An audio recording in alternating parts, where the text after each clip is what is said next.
One small splash he thought was just a game turned into the stormiest, scariest adventure of his little life. Down by a wide, glittering river lived a family of ducks in a nest of soft reeds. The smallest duckling of them all was named Dodo. Dodo was tiny, fluffy, and bright yellow. His beak was always full of questions. "Where does the river go, Mama?" he would ask. "Far, far away," Mama Duck said with a smile. Much too far for little ducklings. Dodo loved to explore shiny pebbles, tickly water on his feet, bugs zipping over the river. But most of all, he liked the fast part of the river, where the water rushed and roared and sparkled like silver. He didn't understand what could go wrong. To Dodo, the fast water just looked like fun. One morning, Mama Duck gathered her ducklings at the water's edge. "Listen carefully," she said. "You may swim in the calm shallows, but you must never go near the deep, stormy part of the river. And if clouds turn dark, you must come straight home. I will always be here for you, but you must listen." "Promise?" "Promise," the ducklings quacked. Dodo promised too, but his eyes kept sliding toward the racing water. Mama Duck led the ducklings into the river. "Stay close," she said. Dodo paddled beside his brothers and sisters, splashing and giggling. Then Dodo saw something. Just a little way downstream, near the faster current, a smooth, shiny stone glinted in the sunlight. It was round and blue and beautiful. "Wow," Dodo whispered. "I've never seen a stone like that." His heart beat faster. He remembered Mama's rule. Don't go near the deep, fast water. The stone sparkled again, as if it was winking at him. "I'll be really quick," Dodo thought. "I'll just grab it and come right back." That was his tiny mistake. While Mama Duck was busy with the others, Dodo quietly paddled away. The water felt different as he got closer. It pushed at his feet, nudging his fluffy body toward the middle. "This is fine," Dodo told himself, though his tummy felt strange. He stretched his neck toward the stone and "Got it," he quacked, snatching it up in his beak. At that exact moment, a strong current grabbed him. "Hey!" Dodo yelped as the water yanked him forward. The calm river turned rough and loud around him. The shiny stone slipped from his beak and vanished. "H help," he cried, but his voice was swallowed by the roar of the water. Back near the nest, Mama Duck turned to count her ducklings. 1, 2, 3, 4, 5, 6. She frowned. "Dodo," she called. "Dodo, where are you?"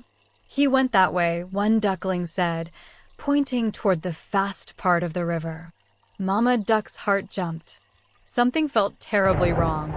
Downstream, Dodo spun in the rushing current. He paddled as hard as he could, but the water was much stronger. "I'm in trouble," Dodo thought, his tummy twisting. Why didn't I listen to Mama? Ahead of him, an old tree lay half in the water. The current slammed him into it, and Dodo clung to the rough bark, panting and shaking. "I am stuck," he whispered. "Hey, what are you doing out there, little Fluff?" a voice called. Dodo looked up. A green frog sat on the log, blinking his big round eyes. "I got pulled away," Dodo sniffled. "I didn't listen to my mama. Now I'm lost." "The river doesn't like it when you ignore rules," the frog said, but his voice was gentle. "You need to get back to the shore." "I'm scared," Dodo admitted. "Being scared means you know this is really important," the frog said. "But you're not alone. Ask for help and keep trying." Before Dodo could answer, a cold wind blew through the trees. Dark clouds rolled across the sky, covering the sun. "Oh no," the frog muttered. "A storm is coming." Dodo's heart dropped. "A storm," he squeaked. Raindrops began to fall, faster and faster, splashing into the river. The water rose higher, swirling around the log. "Hold on tight," the frog shouted, hopping to a safer rock near the bank. Dodo clung to the log as it began to shift. What he didn't know was that Mama Duck was already swimming down the river as fast as she could, searching with wild, worried eyes. "Dodo," she called again and again. "Answer me, my little one." Back on the log, Dodo's tiny claws slipped. "I can't hold on," he cried. With a loud crack, the log broke free from the bank and began to drift downstream, spinning in the stormy water. Dodo cried out as the world whirled around him. Trees blurred past. Lightning flashed in the sky. The river was no longer a game. "I want my mama," he cried. The river rushed faster. Ahead, the water bent sharply, and a roaring noise grew louder and louder. "What is that?"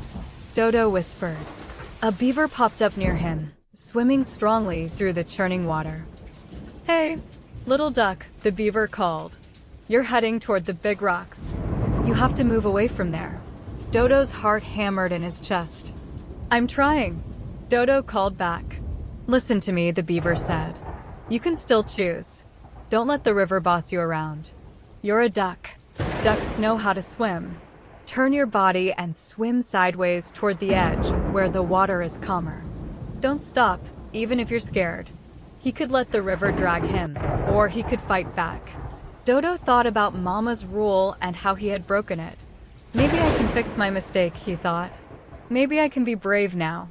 "I'll try," he shouted. With all his strength, Dodo pushed away from the log. The current grabbed him again, but this time he didn't let it spin him. He turned his body, just like the beaver said, and kicked his little feet, swimming sideways toward the bank. The water shoved at him, spraying his face. "I feel so tiny," Dodo thought, "but I have to keep going." And then, over the sound of the storm, he heard something else. "Dodo." It was Mama Duck. She burst out from around the bend, splashing through the waves. Her heart ached with fear and relief all at once. "Mama," Dodo cried. "Keep swimming, my darling," she shouted. "You're doing it." "I'm here." The river tried to pull Dodo away, but now Mama was beside him, her strong body blocking some of the current. "Stay by my side," she said. "Kick with me. 1, 2. 1, 2. Dodo matched her kicks. Together, they moved toward the calmer water by the riverbank. A big wave rolled toward them and splashed over their heads. Then Dodo felt a firm tug as Mama grabbed the loose feathers at the back of his neck and pulled him up. "I've got you," she gasped. "I will not let you go." With one last push, they reached the reeds at the edge. Mama shoved Dodo up onto the muddy bank, then climbed out beside him.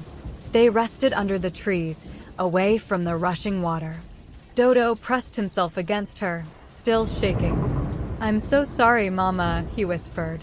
"I broke your rule, and the river carried me off." Mama tightened her wings around him. "You scared me very much, Dodo," she said softly. "I thought I might lose you." Dodo's eyes filled with tears. "I thought being brave meant doing whatever I wanted," he said. "But it just made everything worse." Mama stroked his head gently with her beak. "Bravery is not ignoring the rules that keep you safe," she said. "Real bravery is choosing the right thing, even when you want something else, and asking for help when you need it. And the bravest thing of all is to listen before the danger comes." Dodo nodded, his heart feeling a little lighter. When the storm finally moved on, the sky lightened. A soft, pale rainbow stretched across the clouds. The river calmed. Mama Duck led Dodo back home, keeping him close to her side. The other ducklings rushed to meet them, quacking with relief. Dodo felt shy, but also warm and safe. "I'm okay now," he said. "And I'm going to stay where you can see me." From that day on, whenever Dodo saw the fast, racing water, he stayed close to the shallow edge, where Mama's eyes could always see him. The river was still big and wild and exciting, but Dodo had learned that no shiny stone was worth getting lost. The lesson of this story is simple. Always listen when your parents or grown-ups give you safety rules. They're not trying to stop your fun. They're trying to keep you safe. Being brave doesn't mean doing dangerous things alone. It means making good choices. It means asking for help when you need it and caring about the people who love you. If you enjoyed this story, give it a big thumbs up, share it with your friends, and don't forget to subscribe for more magical stories.